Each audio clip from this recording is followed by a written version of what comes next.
name's Kaz from Gem Lettuce Jewellery. Today I'm going to show you guys how to mix your epoxy resin. So for this you will need some lollipop sticks, epoxy resin part A and B, a set of pocket scales and some measuring cups. So pop your cup on and make sure your scales are showing 0.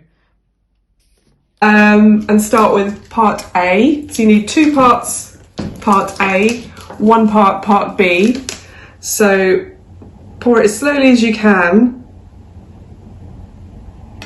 to avoid air bubbles. This is the most accurate way of measuring your resin. It's better than using the cups with the measurements down the side. So I'm just going to put 4 mils in there today. Put your lid back on. Part B, so that means I only need 2 mils of part B.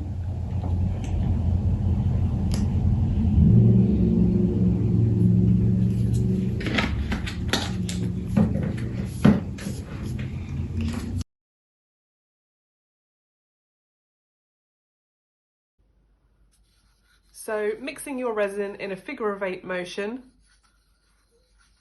nice and slowly, occasionally stopping just to scrape round the sides because you don't want any single parts of the resin left unstirred, otherwise this will cause your resin not to cure. So occasionally just turning the cup slightly.